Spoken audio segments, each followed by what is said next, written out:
Hello everyone, welcome to my YouTube channel. In today's video, I will be showing you everything that I have on my rack system.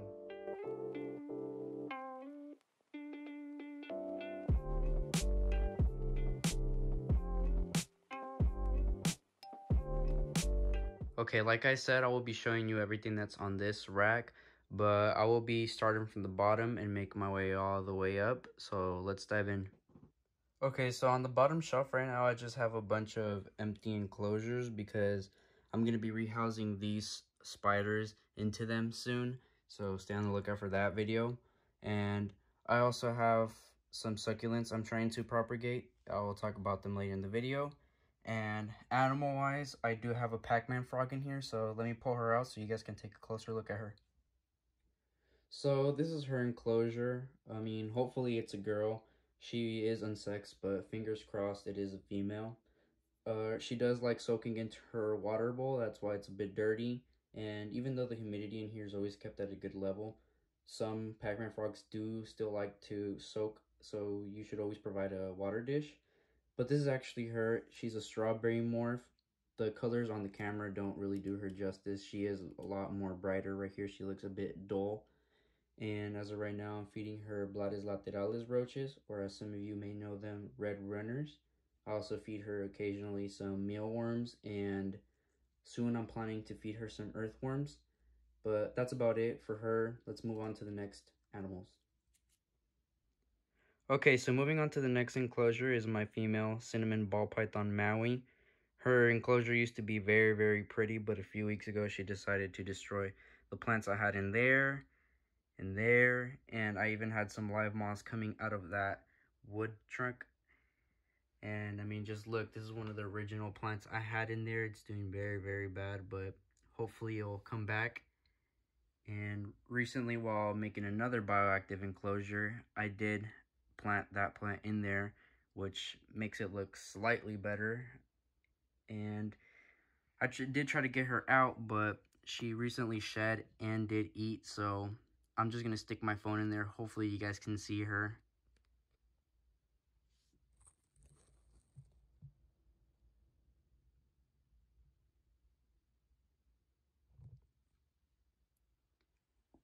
So yeah, that's about it.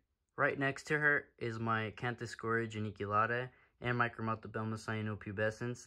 I won't really get into them because I will in the next video. Like I said, I am going to be doing a rehouse. So I'll get more into detail about them later. Right behind them, I have my misting bottle, and I also have my Blades Laterales roaches.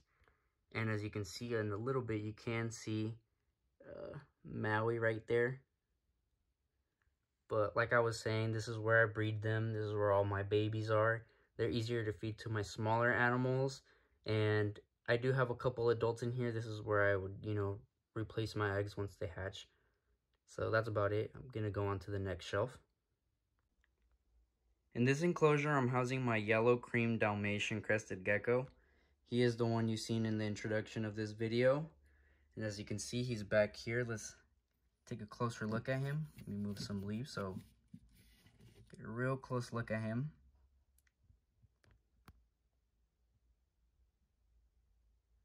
I don't know what the sex of this Crested Gecko is, but hopefully we could find out soon so we could start looking for a boyfriend or girlfriend for him. It is very, very little. When I got him in, he was only about 3 grams. I haven't weighed him since then, but I will soon. That's about it for this enclosure. And moving on, this is where I keep my utensils. This is where I keep my feeding tongs for my ball python. And I use the bamboo ones for other animals like my spiders. We don't want them biting onto hard steel and potentially breaking their fangs. I also keep my water conditioner here. It's very, very important if you use tap water like me. And I also have my mealworm farm. Currently, I don't have any beetles, but I do have pupa. Let me focus on that for you. I only have 2 pupa at the moment. And this is where the eggs would fall. And, this is where the baby mealworms would hatch and, start growing. But in here's where I actually have my real feeders. These are the ones that I actually feed to my animals. And going back, I actually do feed my Crested Gecko Pangea. I really recommend this. Before I was feeding it flukers. Let me grab that for you real quick. But I was feeding it flukers Crested Gecko diet. And he was really not eating it. In fact, it looked like he was losing weight. And as soon as I switched to Pangea, he would always eat everything that's inside his little food dish. He didn't leave anything, and he is looking a lot more fat, I guess you could say. He is getting back to weight. So this is really good stuff. I really do recommend it. And up next is my Amazon milk frog, so let's get into them. And in this beautiful enclosure, I am housing my Amazon milk frogs. They are my most recent addition to this family. It is two of them. One of them usually likes hiding behind this pathos plant. And as you can see, this one always loves to stay on this tree structure. And let me grab my tongs so we can take a quick look at them. Should be somewhere around here. There it is.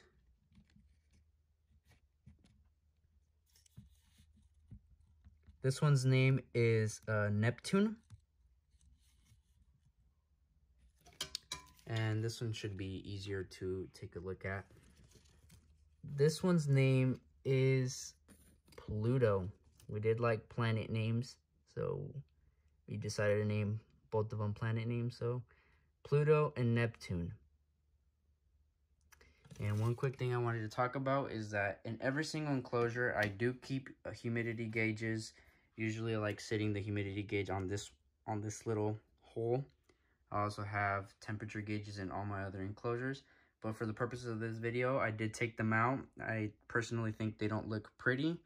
And I wanted to make this video look very nice. One quick tip for anyone that might get this specific enclosure, I think it's Exoterra. It's, I think, 18 by 18 by 24. Or anyone that has this backdrop. I didn't silicone it to the back. And what I noticed, there was a little gap right here. Let me show you in the back. See, like a small gap going right there. And I did notice my frogs love staying up there. They would always be up there the first day I got it, and which is very concerning. They could possibly fall back there, and you don't want that. So one quick tip that I did do was I got some damp sphagnum moss and I tucked it all over there. Now they can't get back there, and as some of you may know, sphagnum moss holds in humidity really well. So that's better, especially for like a tank of this size. Humidity might be a little bit tricky, especially if you have screen like this and not glass. So yeah, that's one quick trick, one little quick tip. And something else I want to talk about is, as you can see, there is some roaches in here. And a tip for new keepers, especially those that don't tongue feed, maybe like it doesn't have to be a amphibian. It can also be for leopard geckos and such. You always want to look around in the enclosure for poop. Like I said, I don't tongue feed these, so I just throw in here, like on the floor, some dusted roaches, Bladus Laterales roaches, and that's one great way for me to know that they are eating is if I see poop. You know, for example, some new keepers may just throw them in there, like I said, or even like leopard geckos, they might leave them in a dish, and maybe the mealworms, superworms, whatever you're feeding might get out, and they hide inside the substrate, and you're probably thinking, oh, well the mealworm's gone, so that must mean my animal ate it, right? And here's one really good example that's not always the case. And just because they're not eating them like these two, and you're thinking, oh, well, now they're not eating, they're starving, and you probably want to force feed them, assist feed them, whatever. Like I said, none of that is necessary. As you can see, look, there's plenty of feces. So I do know they are eating, which is really, really good. And let's move on to the next enclosure. And in this not so beautiful enclosure is my leopard gecko. He should be in here. He's always sleeping. Yep, like I guessed. Look at those sleepy eyes. Let me focus on that. He did come in as a rescue, him and another leopard gecko. I was housing both of them in this 20-gallon long enclosure. I also really hate the sliding enclosures. I really like the swing open ones because of this exact reason. I really hate the reflection. It's very bad. I'm sorry guys, please bear with me. And as like I was saying, he did come in with one other leopard gecko, but as they started getting bigger, I noticed this was a male and the other one was a female. And as some of you may know, you should never house a male leopard gecko with another male or a male with a female, because the males will literally tear apart anything that's in its path. So I did have to rehome the other female to my cousin. So if you're watching this, I hope everything's going good with her. And I am keeping him in a very basic enclosure, like very basic husbandry. As you can see, paper towels, because I'm waiting for my springtails to start breeding so I could hopefully make this enclosure bioactive along with my other bioactive enclosures. And those succulents that I was talking about in the beginning of this video will hopefully go inside this enclosure. So if you're interested, stay on the lookout. I most likely will make a video about making this enclosure bioactive. And one quick glance at him before we say goodbye. And that's about it for this enclosure, so let's move on to the next ones. So right next to my leopard gecko enclosure, I have my Toledo cotyle vagans, my Alligator multicarinata, also known as a southern alligator lizard. You can see it in the back basking on a rock. And also my Asian forest scorpion. So, oh, look at her.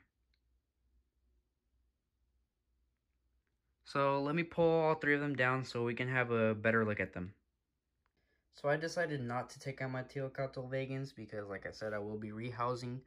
So we'll get to see more about her in next video. But this is a very basic enclosure for my Alligator multicarinata. As we can see, there's some mold. Don't worry, springtails will get it. There is a Laterales roach right here hiding. It will catch it later. I do dust them, but since it's so humid, the dust does wear off. So I'll most likely be pulling this one out, redusting, and throwing it back in the enclosure. Look at that head bobbing movement. Not really sure why he's doing that, but if anybody knows, let me know in the comment section below. Up next is my Asian forest scorpion. It's very, very tiny. Thinks it's going to be fed because I do tongue feed this one since it's so little. Look at him trying to pinch the tongs.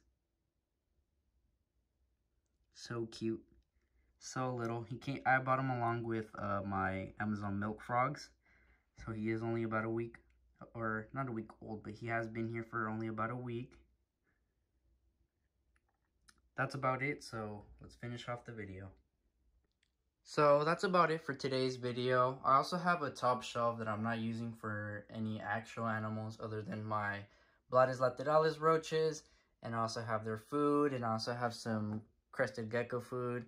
I really don't like this, but if you guys are using it and it's working good for you guys, well then, you know, good for you guys. I also have some sphagnum moss inside of here. I have some enclosures for some really, really small teas. I also have some decorations up here. Like this, I think these are called spider woods. I'm thinking about putting this in my GBB's enclosure. Hopefully she webs it up really nice. Makes like a big castle or like a webbed up tree almost. Or, you know, something creative like that.